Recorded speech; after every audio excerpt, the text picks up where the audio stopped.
Amém? Romanos capítulo 5, versículo 1 a 5. Acharam aí? Amém? Diz assim a palavra do Senhor. Justificados, pois, mediante a fé, temos paz com Deus, por meio de nosso Senhor Jesus Cristo, por intermédio de quem obtivemos igualmente acesso pela fé a esta graça, na qual estamos firmes e gloriamo-nos na esperança da glória de Deus. E não somente isto, mas também nos gloriamos nas próprias tribulações, sabendo que a tribulação produz perseverança, e a perseverança, experiência, e a experiência, esperança. Ora, a esperança não confunde, porque o amor de Deus é derramado em nosso coração pelo Espírito Santo que nos foi dado. Obrigado, Senhor. Obrigado porque podemos te adorar na beleza da sua santidade, mas agora nos curvamos aos seus pés novamente, pedindo que teu Espírito Santo ilumine os olhos do nosso coração. Usa a tua palavra, fala conosco, inspira o nosso coração a entender e ouvir a sua voz. Estamos aqui para te ouvir, Senhor. E nós pedimos em nome de Jesus. Amém. Esse capítulo 5, irmãos, ele tem algo assim muito extraordinário, porque aqui a gente vê o próprio coração do Evangelho. Eu acho que a necessidade primária e principal da igreja é que a gente entenda um pouco sobre o que é o Evangelho, a própria ótica do Evangelho e o que o Evangelho produz como benefício para nós. E aqui Paulo, ele inicia mostrando todos os benefícios daquilo que a gente chama da cruz de Jesus Cristo, amém? Tudo que a cruz tem para mostrar para nós é visto nesses 5 versículos do capítulo 5. Só que se você quiser entender um pouco o que Paulo vai falar aqui, volta um pouquinho para o capítulo 3, a partir do verso 9, para a gente entender um pouco da obra de Cristo na cruz. A gente tem que entender a nossa condição de pecadores. Se você não vê quem você é, você não vai entender o que Deus quer que você se torne ou aquilo que você tem se tornado através da obra de Jesus Cristo na cruz do Calvário. Então, capítulo 3, versículo 9 em diante, Paulo falando sobre aquilo que a gente chama de depravação total do homem, a queda, a ruína em que o homem caiu. A gente sabe que a história desse capítulo 3 é aquela de Gênesis, capítulo 1, 2 e 3. O homem é criado por Deus, a imagem e semelhança, colocado no jardim do Éden, aonde tinha a árvore da vida, mas também tinha a árvore do conhecimento do bem e do mal. E Deus disse que o homem não poderia comer da árvore que havia no meio do jardim, só que o homem comeu. E nessa do homem comer da árvore do conhecimento do bem e do mal, os estudiosos da Bíblia dizem que o homem caiu em pecado. E essa queda, irmãos, ela é mostrada nesse capítulo 3 de uma forma muito trágica. Que às vezes a gente olha para a humanidade, parece que está tudo perfeito. Parece que as pessoas são muito top, né? São pessoas muito boas. Mas quando você olha para esse capítulo 3, a partir do versículo 9, você vai ver que todo homem ele está caído na condição de pecador. Não tem nenhum ser humano nesta terra, irmãos, que não seja pecador. Amém, irmãos? Não tem nenhum ser humano na face da terra que não esteja em pecado se não conhecer Jesus Cristo. Então aqui Paulo diz assim, que se conclui temos alguma vantagem? Não, de nenhuma forma, pois já temos demonstrado que tanto judeus e gregos, olha o que Paulo vai dizer, estão debaixo do pecado. Mas o que é pecado? Aquilo que aconteceu em Gênesis 3 é visto aqui por Paulo como pecado. A palavra grega para pecado significa errar o alvo. É como se nós tivéssemos aqui um tiro-alvo e você aí tem algo para atirar e à medida que você atira, o alvo é o centro, então você tem que acertar o centro. Só que À medida que você atira essa flecha e errou o alvo do centro, a gente chama isso de pecado. Porque necessariamente pecado é errar o alvo. Então, às vezes, a gente não tem noção do que a humanidade se tornou. E Paulo vai dizer assim, lindamente no versículo 10, como está escrito, não há nenhum justo sequer, não há quem entenda, não há quem busque a Deus, todos se extraviaram, de uma só se fizeram inúteis, não há quem faça o bem, não há nenhum sequer, a garganta deles é sepulcro aberto, a língua urdem engano, veneno de víbora nos seus lábios, a bocas eles estão cheias de maldição e amargura, os seus pés são velozes para derramar sangue, nos seus caminhos a destruição e miséria, desconhecem o caminho da paz, versículo 18, não há temor de Deus diante dos seus olhos. Olha o 23 do capítulo 3, Paulo diz assim, pois todos pecaram e destituídos estão da glória de Deus. É todo mundo, amém, irmãos? Toda a humanidade, sem Jesus Cristo, sem conhecer a obra de Cristo na cruz, sem conhecer a salvação através da pessoa de Jesus Cristo, é um pecador, irmãos. Não tem ninguém que fuja disso. Ah, mas ele é muito bom, ele é uma pessoa educada, ele fez o FRJ, ele é pós-graduado, ele tem 3 mestrados, ele tem um MBA, ele trabalha numa multinacional. Deixa eu te falar, se ele não tem Jesus, ele é um intelectual pecador, amém? Ah, mas ele cuida muito bem da sua família, ele tem 3 empregos, ele deu um carro para a filha, ele deu uma casa para o outro filho. Irmãos,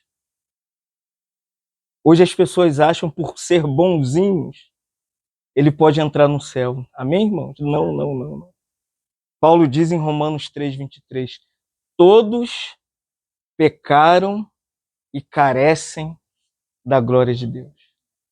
Se a gente for olhar para essa humanidade de forma geral, você observou essa semana agora a investida que teve no Complexo do Alemão, naquela circunvizinhança da Penha. Você viu o que é o pecado? Você viu a posição do homem? O homem não respeita a autoridade que Deus constitui, irmãos. Foram lá com 100 mandatos de prisão, 180 mandatos. Para que o homem, se entrou uma força dentro de uma comunidade, o que você tem que fazer se você está devendo? Você tem que se entregar, não é isso? É natural que aqueles narcotraficantes se entregassem ali no Complexo do Alemão. Só que eles não se entregaram, irmãos. Eles quiseram bater de frente. Não é porque eles quiseram bater de frente, é que a natureza humana é aquilo ali que a humanidade é. Ela gosta de enfrentamento, ela gosta de guerra. Deixa eu usar um exemplo aqui. Eu gosto de usar exemplo de animal. Quando você vê o cachorro ali, quem viu o cachorrinho, qual é o nome dele? Thor. E o nome da é Pretinha, né? Pretinha e Thor. A natureza da Pretinha e do Thor é latir. Então, todas as vezes que você vê um cão, é natural que o cão lata. Uau, uau, uau! Você já imaginou você chegar perto do Thor e o Thor fazer miau? Você sai correndo, irmão. Alguma coisa tá errada, porque cachorro não mia, amém? Cachorro tem que latir. E o gato? Qual é a natureza felina? É miar. Todas as vezes que você vê um gatinho, não sei quem tem gato aqui, levanta a mão. Tem gato? Né? O que o gato faz, bicho? Ele mia. Você imagina você chegar perto do gato, o gato começar... Você fala, não pode, não pode. Cachorro late, gato mia e pecador peca. Amém? Gato mia, cachorro late e pecador peca. Não precisa se esforçar para ver o homem pecar. Se ele não conhece Jesus Cristo, a natureza dele, não tem como. Pode matar 120 narcotraficantes dentro do complexo do Alemão. Amanhã vai ter 300. A natureza do homem que nós lemos aqui, olha como Paulo diz, está desviado. A garganta é sepulcro aberto, olha só. A boca é cheia de maldição. Os pés são velozes para derramar sangue. Você viu a cena deles no meio do mato com um fuzil com mira a laser para matar os policiais do BOPE? Mas eles se esqueceram que eles estavam lidando com a força mais letal da história da polícia brasileira, que é o BOPE e a CORE. Eles chegaram 2 dias antes, fizeram o cinturão da morte, enquanto 1.500 agentes da Polícia Civil e Militar encurralavam eles para a mata. Quem estava lá dentro? O BOPE. Eu fui pesquisar com um amigo meu, que é militar, e ele falou, eles chegaram 2 dias antes, Falcão. Ficaram dormindo não, claro, o BOPE não dorme, né? Eles são treinados para matar ou morrer. Enquanto eles foram, era para eles fazer o quê? Se render, não era? Mas não, irmão. Os pés da humanidade caída é veloz, Paulo diz, para derramar sangue. Pisa no calo de uma pessoa que não conhece Jesus. Ela te bate, ela te trata mal, ela te critica. E agora, irmão? A verdade é, tem saída para essa humanidade? Tem saída para essa humanidade? Tem, amém? Amém, irmãos? Tem saída. Existe saída. A saída para essa humanidade caída é Jesus Cristo, amém? É o Evangelho de Jesus Cristo, e Romanos 5:1, Paulo nos leva para esse caminho. O homem caído tem salvação? Tem. Paulo começa dizendo, justificados, pois, mediante a fé temos paz com Deus. A primeira coisa que a cruz de Cristo, aquela cruz que Cristo se ofereceu em nosso lugar, para levar os nossos pecados, como Isaías 53 diz, que o castigo que nos traz a paz estava sobre ele, e pelas suas pisaduras nós fomos sarados. No hebraico é salvos. Nós somos salvos por meio da cruz do Calvário, aonde Cristo se entregou em nosso lugar. É isso que Paulo chama de justificação. O que é justificação? Você não tem nada para dar para Deus, é isso, você é um injusto. As suas obras são malignas. Tudo que você faz não serve para Deus. Isaías chega a dizer que a nossa justiça pessoal é comparada a trapo imundo. Ah, mas eu sou muito bom, eu sou uma pessoa muito capaz. Não serve para Deus, amém, irmão? O que serve para Deus é Jesus. Deus só aceita a obra de Cristo na cruz. E é essa justiça que você não tinha, que Deus te dá através de Cristo, quando ele derrama o sangue dele na cruz para te cobrir dos seus pecados. É isso que Paulo chama de justificação pela fé. É uma obra que Cristo fez em seu lugar, que você não poderia fazer. Você não tinha força, não tinha capacidade para se salvar. Primeira coisa que a justiça, a obra da cruz opera em nós, Paulo diz, é que temos paz com Deus. É coisa incrível, né, irmãos? Uma das coisas que a salvação traz para o seu e o meu coração é a paz. Efésios diz que a paz de Deus excede todo o nosso entendimento. Paulo diz aos Filipenses, e a paz de Deus guardará todos os seus passos. E é interessante que, logo após Jesus morrer, ser sepultado, ressuscitar no terceiro dia, os discípulos ficaram com medo de serem presos. E o que eles fizeram? Eles se trancaram em casa. Os 12 se trancaram em casa com medo de serem mortos. E Jesus já tinha ressuscitado. E de repente Jesus ele entra não pela porta da casa, ele passa pelas paredes da casa, e quando ele entra e chega no meio e vê os discípulos afoitos com o coração acelerado, ele diz o quê? Paz seja convosco. Isso é o resultado, irmãos, da cruz de Jesus Cristo. A cruz traz paz para o seu coração agitado. Não sei como está seu coração nessa noite, mas deixa eu te falar, seu coração está agitado, Cristo é a nossa paz, amém? Seu coração está sem direção, a direção para a sua, minha vida e a vida de todos aqueles que creram na obra de Cristo na cruz é a paz de Deus, irmãos. Você não precisa ficar em guerra com Deus. Você não precisa ficar igual os traficantes no complexo de Alemão, em guerra, amém, irmãos? A gente tem que aceitar. Isaías 9,6 diz que Jesus é o príncipe da paz. Você está precisando de quê? De paz?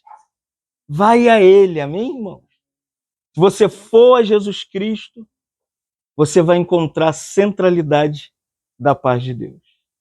Só que Paulo continua no versículo 2, diz assim, por intermédio de quem igualmente viemos encontrar acesso pela fé a esta graça. A segunda coisa que a cruz de Cristo nos dá, isso aqui a gente chama de benefícios da salvação. A segunda coisa, a primeira é a paz. Amém? Vamos falar? A primeira é a paz. A segunda é o acesso à presença de Deus. Você sabia que você pode entrar na presença de Deus a qualquer hora, a qualquer momento? Não tem hora marcada, não tem dia marcado, não tem, irmãos. É qualquer hora. Se lembra quando o Senhor encontrou a mulher samaritana e a mulher samaritana falou, não, tem um lugar para adorar a Deus e o lugar é em Samaria, João 4. Ela sabia o lugar para adorar. Quem cavou o poço foi o nosso pai Jacó, mas ela estava diante de Jesus Cristo. E Jesus Cristo virou para ela e falou assim, mulher, não é lá, não é aqui em Jerusalém, não é em Samaria, não tem um lugar apropriado para nós acessarmos Deus. Imagina o coração daquela samaritana, irmãos. Ela deve ter ficado conturbada.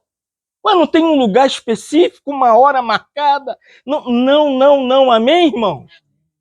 Jesus disse para a mulher samaritana, vem a hora e já chegou, que os verdadeiros adoradores adorarão ao Pai em espírito e em verdade.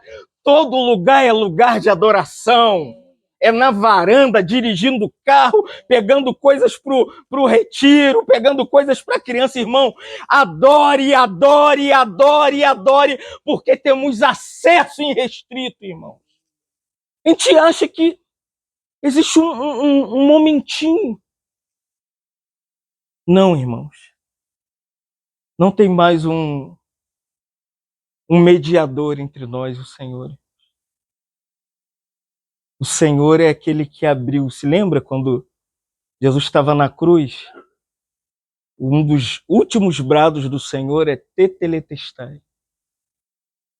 Traduzindo, significa está consumado. E o texto diz que é interessante, né?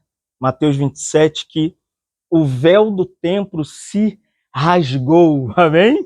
De alto a baixo, ou seja, existia um véu que separava, igual aquele hino diz, né? O véu que separava já não separa mais. E a luz que outrora apagava, agora brilha e cada dia brilha. Mas, irmão, está aberto também. O véu se rasgou.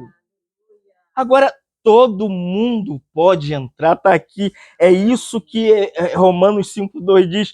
Temos acesso a esta graça. Que graça? Graça significa favor imerecido. Não há nada para ser cobrado para entrar na presença de Deus. Não há nada para ser dado. É de graça, amém? Efésios 2,8 diz que pela graça sois salvos, mediante a fé, isso não vem de vós, é dom de Deus. Versículo 9, Paulo diz assim, não de obras para que ninguém se glorie. Não tem nada a fazer, nem a dar, é entrar, amém, irmãos? Aproveite a presença de Deus. Viva na presença de Deus. Ame a presença de Deus. Irmãos. Eu não sei seu coração nessa noite, mas eu acho que o sentimento mais profundo do cristão é isso que Paulo diz aqui no versículo 2, temos acesso a esta graça na qual estamos firmes. E ele diz assim, nos gloriamos na esperança da glória. E a terceira coisa, a primeira é a paz, a segunda, a presença de Deus, e a terceira, a glória de Deus. Amém, irmãos? O que você deseja nessa noite? O que você busca? Qual é o sentimento do seu coração? Moisés, só para me explicar esse versículo 2 aqui, quando ele sai do Egito, ele cruza o Mar Vermelho, quando ele chega no deserto, salvo, Deus mostra tudo aquilo que, dentro da sua provisão, ele era para Moisés e o povo. Ele faz cair maná do céu, água da rocha, coluna de fogo à noite para iluminar o caminho por causa das víboras que havia no deserto, nuvem de dia. Deixa eu te perguntar, você ficaria satisfeito com isso ou não? Amém? Você ficaria? A gente ficaria pleno, você imagina? Deus opera sinais, milagres e maravilhas pra gente. Quando você pega Êxodo, capítulo 34, você encontra Moisés inconformado. Moisés não queria. Quantos tinham no deserto com Moisés? 2 milhões de judeus. Você imagina o tamanho dessa igreja? Você imagina? 2 milhões de membros na igreja de Moisés no deserto. E para melhor, sinais e maravilhas. Coluna de fogo, nuvem, água da rocha, maná do céu, cordonizes. Irmão, era tudo para o coração de Moisés ficar tranquilo, não era? Mas Moisés falou, Senhor, o povo não me completa, os sinais não me completam, as maravilhas não me completam, eu quero mais. Irmão, você quer mais? Com esse sentimento que até aqui tá bom e basta. Quer ter paz, quer ter acesso. Paulo diz, temos a esperança da glória de Deus. Moisés falou, eu quero te ver. Deus virou para Moisés em Êxodo 34 e falou, Moisés, quem me vê morre. Não tem nenhum homem que me veja e fique vivo. Moisés falou, mas mesmo assim, Senhor, deixa eu te ver. Fala de relacionamento com Deus. Esperança de Moisés não era os 2 milhões de seguidores que ele tinha. Não era os sinais e as maravilhas que Deus operava através do ministério dele. Não, não, não. Era a presença de Deus. Era a glória de Deus. Era o poder de Deus. E Moisés falou, Senhor, eu quero ver sua face. Interessante que Deus, ele gosta de se mostrar para o homem, amém? Ele falou, Moisés, fica aí na fenda da rocha, descosta. Imagina, irmãos, fica descosta que eu vou passar aí e você vai me ver de... Como que vê Deus descosta, irmãos? Você já imagina, irmãos, eu tô falando aqui, mas vai passar alguma coisa aqui, vão ficar... Vocês vão falar, irmão Fábio, você é louco. Não tem como ver as coisas descosta. Não tem, irmão. Era o coração e o sentimento de Moisés que estava em jogo. E Deus passou ali. Moisés viu a glória de Deus lá no seu coração. João 1 diz assim, no princípio era o verbo estava com Deus e o Verbo era Deus. João 18 diz assim: ninguém jamais viu a Deus, mas o Deus que estava no seio do Pai, olha isso aqui, foi quem o revelou. E o mesmo João diz que vimos o quê? A sua glória, como a glória do Filho único do Pai. Amém, irmãos? Moisés viu uma fagulha, uma experiência pequena da glória. Deus, quando enviou o seu Filho, revelou toda a glória. Ele mostrou tudo que ele queria, tudo que ele tinha para nós, irmãos. Cristo é a revelação da glória. A glória de Deus é vista em Cristo. Então temos paz, presença e glória. Por isso, versículo 3, Paulo diz assim: por isso a gente pode se gloriar na tribulação. Você tem sofrido? Dá glória para Deus, porque você tem a paz de Deus, você tem a presença de Deus e você tem a glória de Deus. Pode passar, sim, por tribulações. Jesus falou: no mundo tereis aflições, mas tende bom ânimo, porque eu venci o mundo. 1 Pedro 4,12, ele diz assim: não estranheis o fogo ardente que surge no meio de vós, como se alguma coisa estranha vos estivesse acontecendo. Sofrimento é para nós, amém? Você tem sofrido? Tem passado por situações que seu coração tem sido desmontado pelas mãos do Senhor? Você tem passado por situações em que o Senhor tem te disciplinado? Você tem visto as mãos do Senhor? Paulo diz assim: a tribulação, olha isso aqui, irmãos, ela produz perseverança. Quanto mais perseguição a gente passa, mais firme a gente fica.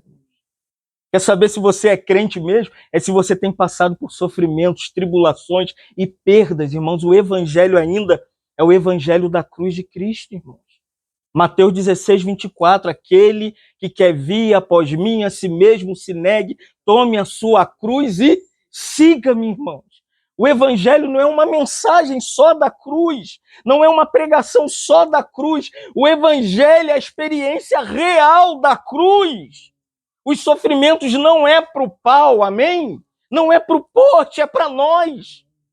E às vezes a gente quer fugir da situação, por isso Paulo diz: se passar por tribulação, vai ter o que Paulo diz? Vai perseverar. Se lembra que o Senhor falou? Aquele que perseverar até o fim, esse será salvo, irmão. Tem irmãos que param na metade do caminho, não conseguem avançar, não conseguem andar, não conseguem caminhar, irmãos. John Piper diz assim: aprenda a abraçar o sofrimento. Madame Guyon dizia: eu amo essas mãos que me ferem. Quem já viajou, né, irmã, para fazer missão? Eu fiquei na África há muito tempo, irmãos. A gente pensa que evangelho é isso aqui do Brasil. A gente tem que conhecer a janela 1040. Tem que ir para a Nigéria fazer missão, amém? É tribulação que produz perseverança, irmão. O Atmani dizia assim: os sofrimentos, ganhos são para mim. Em lugar, Senhor, que tu me tomas, tu, Senhor, se revelas a mim, irmãos. Amém? Não sei do seu coração, mas o momento que mais eu amo no meu ministério, nesses 40 anos que eu sirvo o Senhor, é quando o sofrimento vem, amém? Sofrimento te dá perseverança, te torna firme. E Paulo continua no versículo 4, olha que lindo, agora, irmão. E se você passa por perseverança, tá firme, é firmeza no grego, Paulo diz assim: você vai ter experiência, irmão. Como que se você vai contar um testemunho do Senhor, que o Senhor fez, se você não sofre, você não é perseguido, você não, nada acontece com você, não tem sofrimento. Você vai falar de quê para as pessoas? Você vai testemunhar de quê? Você vai compartilhar o quê sobre o que Deus está fazendo se você não sofre? Tem que ter experiência, irmãos. Muitas pessoas esquecem que o caminho da experiência é o caminho da tribulação e da perseverança. Se não houver tribulação, não tem perseverança. Você pega as 7 igrejas, você vê a igreja em Esmirna, é a igreja perseguida. É aquela igreja que Antipas está lá na igreja e de repente ele, por defender o evangelho, ele é morto a fio de espada. E às vezes a gente quer fugir da tribulação. E perdemos a perseverança e não temos experiência. Quer experimentar o Senhor? 1 Pedro 2,3, Pedro diz assim: provai e vei que o Senhor é bom. Amém, irmãos? A maneira de você provar o Senhor é tribulação, perseverança, e Paulo diz, e a experiência. Quanto mais você vai se tornando experiencial na presença de Deus, Paulo diz que você tem esperança. Que esperança é essa? A esperança é essa aqui do versículo 5. Paulo diz assim: ora, a esperança não se confunde. Isso não é belo, irmãos?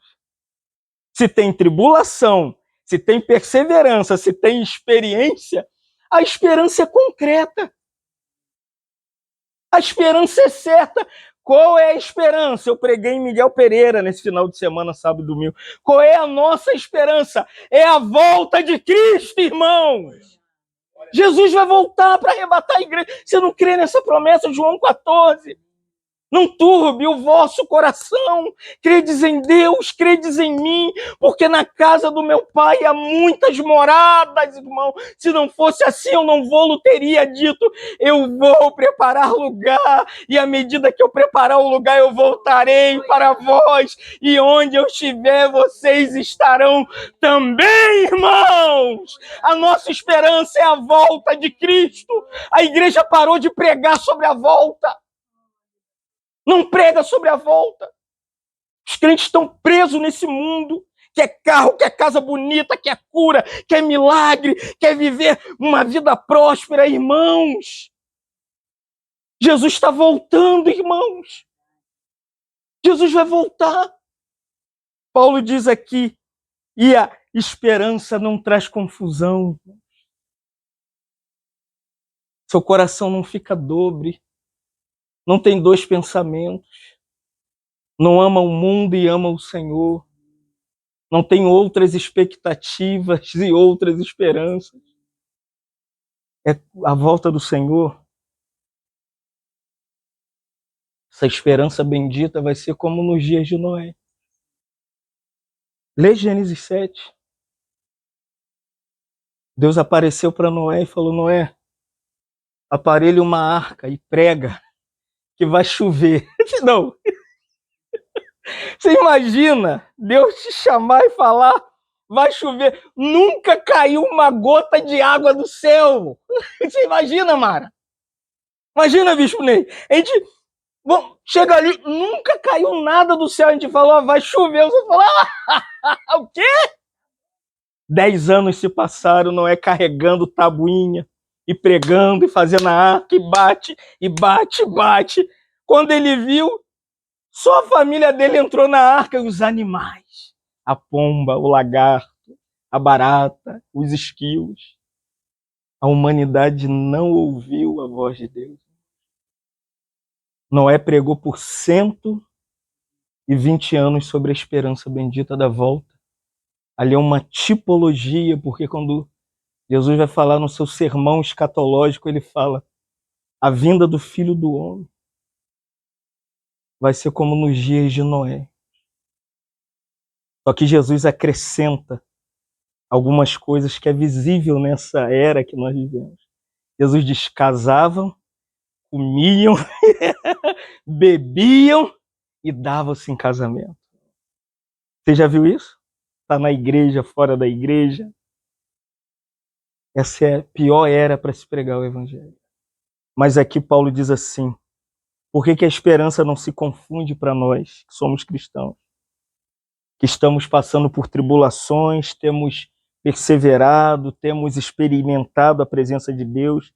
Paulo diz assim: porque o Espírito Santo foi derramado em nossos corações. É por isso que você não desistiu ainda, amém? Não jogou a camisa, não foi embora. Dá vontade, não dá, irmão?